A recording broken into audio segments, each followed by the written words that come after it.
You know, even when I was an atheist, I loved Christmas time because I managed to focus on all the superficial trappings of the holiday instead of the spiritual dimension. I mean, what's not to like about Christmas? You got gift giving, you've got holiday parties, you get cards from relatives and friends. I mean, I was like anybody else. I loved sitting by the warm fireplace, sipping on some hot chocolate, or back in those days, probably something a little more potent, and enjoying time with family and relatives and friends.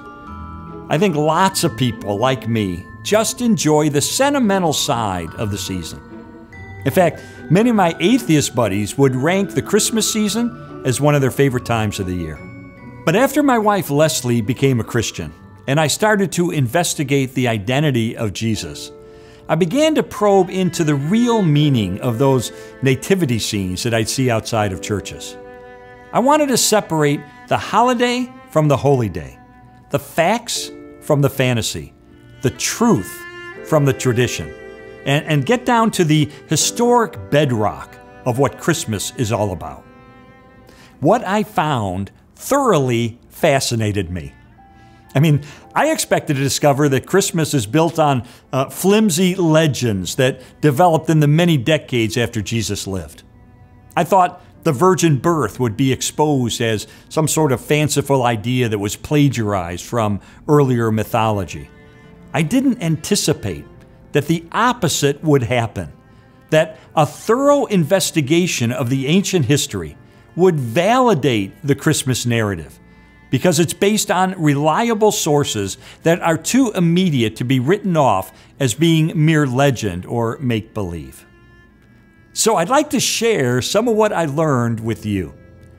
I'm so glad that you're joining me for this 4-week experience as we set aside Santa Claus and Christmas trees and delve instead into the question of what we can really know with confidence about the birth of Jesus of Nazareth. It's a journey that I'm convinced will stimulate your mind, it'll warm your heart, it'll satisfy your soul, and forever, I believe it will change the way that you celebrate Christmas. It is, after all, the greatest story of history. And as you know, the greatest stories of history are the ones that turn out to be true.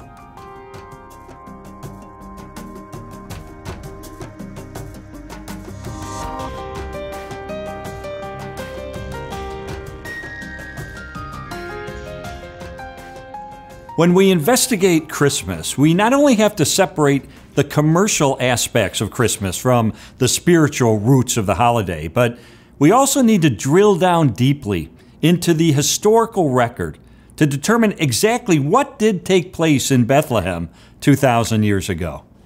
Because sometimes we find that legends have contaminated the actual account of what really took place. Let me give you an example. Here's the storyline we typically hear at Christmas, even in many of our churches. To comply with a census being conducted by the Roman Emperor Augustus, Joseph and the pregnant Mary set out on a donkey to go to Bethlehem, since Joseph was a descendant from the house of David. The baby starts to arrive as they approach the village, so they urgently are seeking shelter.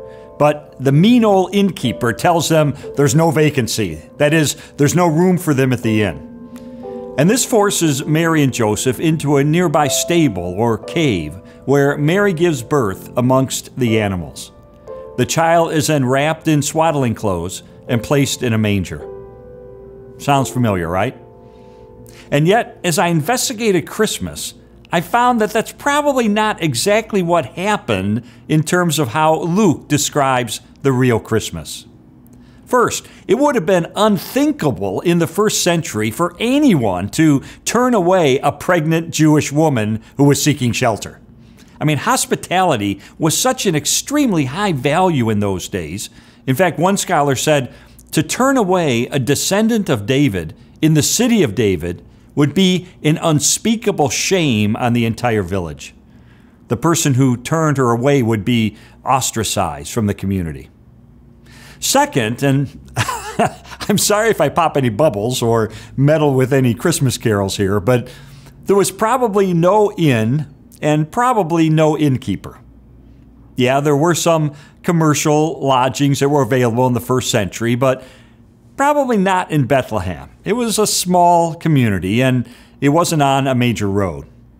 Besides, many scholars doubt whether Luke is talking about a hotel at all. You see, the Greek word that many Bibles translate as inn is katalima. This word is used twice in the New Testament, where Luke and Mark describe the place where the Last Supper was held. Now, in that instance, the word clearly means a spare or upper room in a private house.